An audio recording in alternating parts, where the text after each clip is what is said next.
Hello friend, SRT India में आप सबका स्वागत है। आज हम बात करेंगे फूड शॉर्टेज के बारे में। ठीक है, food wastage in European union. आपको पता है कि यूरोपियन यूनियन और 27 कंट्री का एक ग्रुप है जो ज़्यादातर यूरोपियन जो यूरोप है उसमें आती है। 27 कंट्री है। और जब फूड वेस्टेज की बात होती है तो जो डेवलप कंट्री है उसमें ये ज़्यादा देखने को मिलता है, क्योंकि जो डेवलपमेंट कंट्री है उनके लिए जो लिविंग्स वो रेशियो होता है, जो पर कैपिटा इनकम होती है वो सब बहुत मिनिमम होता है, तो वो सब इसमें ज़्यादा ध्यान देते हैं। और जो डेवलप कंट्री होती है उसमें क्या कि हाइजीन और वो सब को ज़्यादा तवज्जो दी जाती है। तो food wastage in European union, जो हम पूरे वर्ल्ड में जो भी फूड का प्रोड्यूस करते हैं उसका 1/3 वो लॉस्ट हो जाता है या फिर वेस्टेज में जाता है। ठीक है, तो उसका बराबर देखा तो 1.3 बिलियन टन्स फूड जो हमारा वेस्टेज में जाता है। ठीक है, अब इन द यूरोपियन यूनियन पर पर्सन 173 kg जो फूड है वो वेस्ट हो जाता है इन पर ईयर। और अगर क्वांटिटी में देखा तो 88 मिलियन टन्स।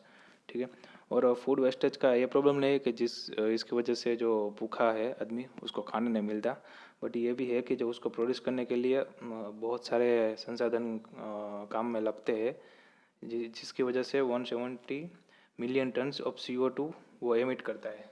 क्योंकि अगर हम गेहूं की बात करें तो उसको हलने के लिए ट्रैक्टर चाहिए, फिर ट्रांसपोर्टेशन के लिए कुछ और फिर उसको पकाने के लिए नेचुरल गैस वो सब, तो वो भी CO2 एमिट करता है। तो प्रॉब्लम ये नहीं है कि मिलता नहीं है, बट ये है कि जो वेस्ट जाता है उसके कारण हमारे क्लाइमेट के लिए भी ये बहुत प्रॉब्लम है। फिर share of European Union food waste. ठीक है, तो 5% रिटेल और होलसेल में वेस्ट जाता है, 11% प्राइमरी प्रोडक्शन में जाता है, 12% फूड सर्विस और कैटरिंग में जाता है, 19% फूड प्रोसेसिंग में जाता है, और सबसे ज़्यादा 53% हाउस होल्ड में जाता है। हाउस होल्ड में क्या है कि एक चीज़ हमने ली तो हम लेते हैं। ठीक है, अगर वो हमें पसंद नहीं आते तो फिर हम फेंक देते हैं, उसको नहीं खाते, तो वो इसके कारण हाउस होल्ड में सबसे ज़्यादा है। फिर ये देखिए आप, यूरोपियन यूनियन की कंट्री है उनमें टोटल फूड वेस्ट केजी पर पर्सन है, उसमें सबसे ज़्यादा आता है नेदरलैंड, उसके बाद बेल्जियम, उसके बाद सराइपस, उसके बाद ये सब कंट्री आते हैं। ठीक है, और it also contribute to climate change. हमने अभी बात की, for every kilo of food produce 4.5 kilos of CO2 are release into the atmosphere. तो फूड प्रोड्यूस करने के लिए भी हमें बहुत सारे संसाधन को यूज़ करना पड़ता है, इसकी वजह से CO2 भी ये एमिट करता है, तो ये हमारे क्लाइमेट के लिए अच्छा नहीं है। फिर आगे देखिए, एवरेज फूड कंजप्शंस, ये हमारी इंडियन गवर्नमेंट के वेबसाइट उसमें मैंने लिया है। इसमें वर्ल्ड की जो पर ईयर केजी पर कैपेसिटी ईयर्स है जो 287 है, आप देख सकते हो 287 है। और यहाँ हम जो सबसे ज़्यादा डेवलपिंग कंट्री और जो गरीब देश है अफ्रीका, उसकी बात करें तो 318 है। ठीक है, हमारे इंडिया की यहाँ 207 पर केजी कंजप्शन है। ठीक है, तो इस the population of European union is 446 million. ठीक है, और अगर अफ्रीका की हम बात करें, नाइजर है जो सब गरीब देश है, उसमें 45 million people in food shortage में है। ठीक है, तो उनको खाना मिलता नहीं है प्रॉपरली, इसकी वजह से उनके जो जो विकास होना चाहिए बच्चे में है, या फिर जो बीमारियों के सामने लड़ने की इम्यूनिटी होनी चाहिए वो बहुत कम होती है। ठीक है, तो वो 55 million people in food shortage in Africa. As per given data, European Union waste 67 billion KG food.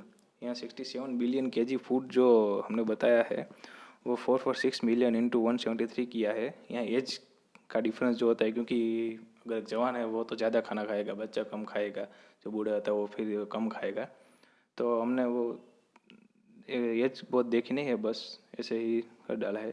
तो where as 45 million people need only 14 billion की जो फूड। तो ये हमने सिर्फ रेशियो बताया है कि ये 5 गुना हुआ 17। तो ये हमने सिर्फ रेशियो बताने के लिए किया है कि इतना बिलियन 40 बिलियन फूड जो गरीब है, जिनके पास पैसे नहीं है, जिन जो फूड क्राइसिस में है, उनको चाहिए, जबकि 7 बिलियन जो फूड है वो वेस्ट कर देते हैं। ठीक है, तो हमें इससे बचने के लिए क्या करना चाहिए? 6 things you could do to minimize food waste. First तो हमने लिस्ट बनानी चाहिए, जो चाहिए वही लाना चाहिए। और फिर डेट जो होती है, एक्सपायरिंग डेट, उससे देखने के बाद ही लाना चाहिए। फिर उसको स्टोर करने के लिए अच्छी फैसिलिटी हो तो ही लाना, वही तो भले मॉल में पड़ा रहे, जब जरूर होता है लेना। फिर कप बोर्ड जो उसके लायक कब होता है, उस जो उसकी जगह होती है वहाँ ही डालना चाहिए। और यूज़ अप लेफ्ट ओवर, जो बाकी है उसको किसी भी तरह यूज़ कर देना चाहिए और फ्रीज़ कर देना चाहिए। अगर आपके पास ऐसी कोई चीज़ है जो जल्दी बिगड़ जाती है तो आपको उसको फ्रीज़ करते हैं, जैसे कि मिल्क है, वो सब है। तो ये था हमारा आज का सेशन। ठीक है, पहला वीडियो बनाया है तो थोड़ा नया नया है, फिर इसकी आदत हो जाएगी।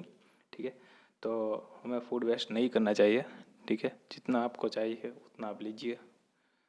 ठीक है, ऐसा नहीं है कि मुझे नहीं मिलेगा खाना, ऐसा कुछ नहीं होता है, सबको मिल ही जाता है। ठीक है, हम इंडिया से गेहूँ लेबनान में भेजते हैं, अफ़गानिस्तान में भेजते हैं। ठीक है, और CO2 की बात है तो आज 7 अक्टूबर के मैं वीडियो बना रहा हूँ। आज ही चाइना ने ये किया है कि हम